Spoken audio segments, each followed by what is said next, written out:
Good day everyone. Before I will start my report, let me introduce myself first. My name is Aruna Mikismando from VII 2B. And now I am here to report all about an article Article 7, all about the Executive Department. The 1987 Constitution of the Republic of the Philippines, Article 7, Executive Department.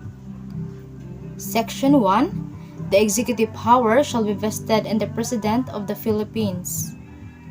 Section 2.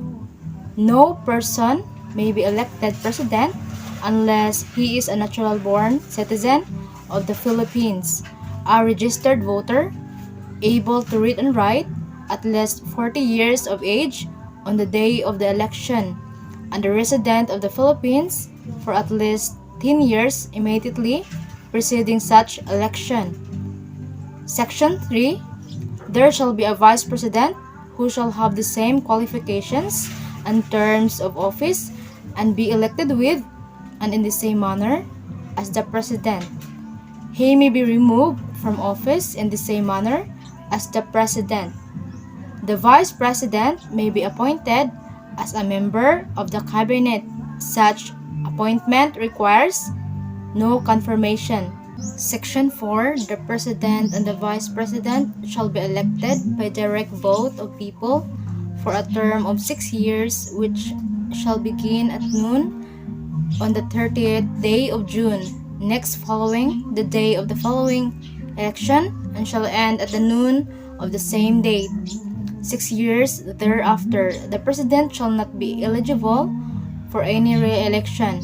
No person who has succeeded as President and has served as such for more than 4 years shall be qualified for election to the same time office at any time. No Vice President shall serve for more than 2 successive terms. Voluntary renunciation of the office for any length of time shall not be considered as an interruption in the continuity of the service for the full term for which he was elected, unless otherwise provided by law. The regular election for President and Vice President shall be held on the second Monday of May. Section 5. Before they enter on the execution of their office, the President, the Vice President, or the acting President shall take the oath or affirmation. Section 6. The President shall have an official residence. The salaries of the President and Vice President shall be determined by law and shall not be decreased during their tenure.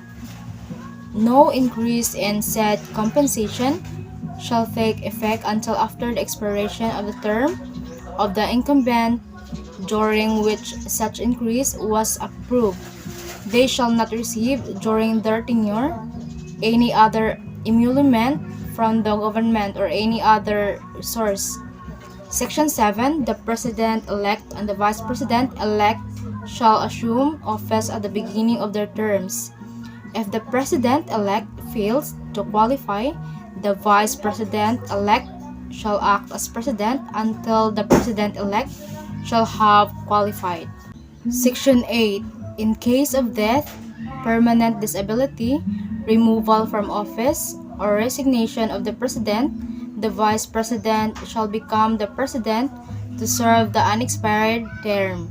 In case of death, permanent disability, removal from office, or resignation of both the President and Vice President, the President of the Senate, or in case of his inability, the Speaker of the House or Representatives shall then act as President until the President or Vice President shall have been elected and qualified. Section 9. Whenever there is a vacancy in the office of the Vice President during the term for which he was elected, the President shall nominate a Vice President from among the members of the Senate and the House of Representatives, who shall assume office upon confirmation by a majority vote of all the members of both houses of the Congress voting separately.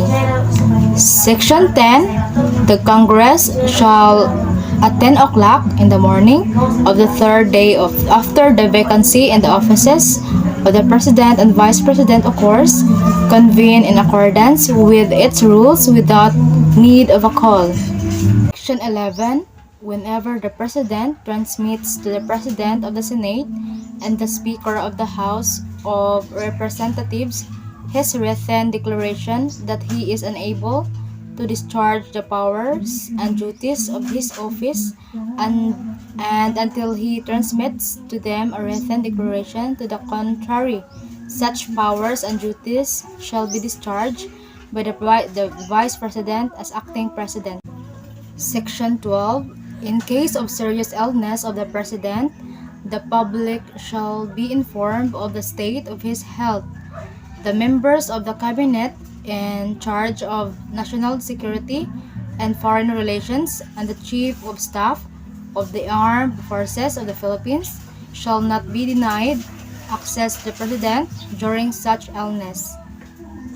Section 13. The President, Vice President, the members of the Cabinet, and their deputies or assistants shall not, unless otherwise provided in this Constitution, hold any other office or employment during their tenure. They shall not, during said tenure, directly or indirectly practice any other profession, participate in any business, or be financially interested in any contract with or any franchise or special privilege granted by the government or any subdivision, agency, or instrumentality thereof, including government-owned or controlled corporations or their subsidiaries. They shall strictly avoid conflict of interest in the conduct of their office. Section 14. Appointments extended by an acting president shall remain effective unless revoked by the elected president within 19 days from his assumption or reassumption of office. Section 15. 2 months immediately before the next presidential elections and up to the end of his term, a president or acting president shall not make appointments, except temporary appointments to executive positions when continued vacancies therein will prejudice public service or endanger public safety. Section 16. The President shall nominate and, with the consent of the Commission on Appointments, appoint the heads of the executive departments, ambassadors, other public ministers, and consuls or officers of the armed forces from the rank of colonel or naval captain and other officers whose appointments are vested in him in this Constitution. He shall also appoint all other officers of the government whose appointments are not otherwise provided for by law, and those whom he may be authorized by law to appointment. The Congress may, by law, vest the appointment of other officers, lower in rank in the President alone, in the courts or in the heads of departments, agencies, commission, or boards. Section 17. The President shall have control of all the executive departments, bureaus, and offices. He shall ensure that the laws be faithfully executed. Section 18. The President shall be the Commander-in-Chief of all armed forces of the Philippines, and whenever it becomes necessary, he may call out such armed forces to prevent or suppress lawless, violence, invasion, or rebellion. In case of invasion or rebellion, when the public safety requires it, he may, for a period not exceeding 60 days, suspend the privilege of the right of habeas corpus or place the Philippines or any part thereof under martial law within 48 hours from the proclamation of martial law, or the suspension of the privilege of the right of habeas corpus. The President shall submit a report in person or in writing to the Congress.